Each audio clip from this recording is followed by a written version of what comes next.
Hi everyone. මම හිතුවා අද කොෆි එකක් ඔයාලත් එක්ක හදන්න ඕනි කියලා. ඉතින් මම ගත්තා අලුතෙන් මෙන්න මෙයාව. මේ මක් එක ගත්තා. අපි හදලා බලමු කොෆි එකක්. මම සාමාන්‍ය එක දිගට කොෆි බීපු කෙනෙක්. ඊට පස්සේ මම කාලයක් එක්කව මට කොෆි වීල් එක ඇති වුණේ හින්දා කොෆි බොන එක නවත්තුවා. මං ඕනවට වඩා කිසිම දෙයක් ඕනේ නැහැ. ඉතින් කොෆි උනත් හැමදාම බොන්න හොඳ නැහැ හරියට බැලුවොත්. අපි හදාගමු අද කොෆි එක.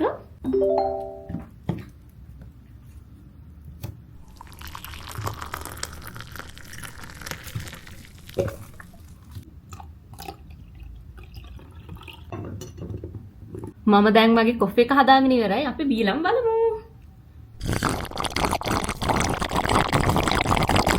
Wow. මාරුවටම තියෙනවා. මාරුම රසයි. ලේසි ඔයාලත් හදලා බලන්න. මේක බොනකම් අපි පොඩි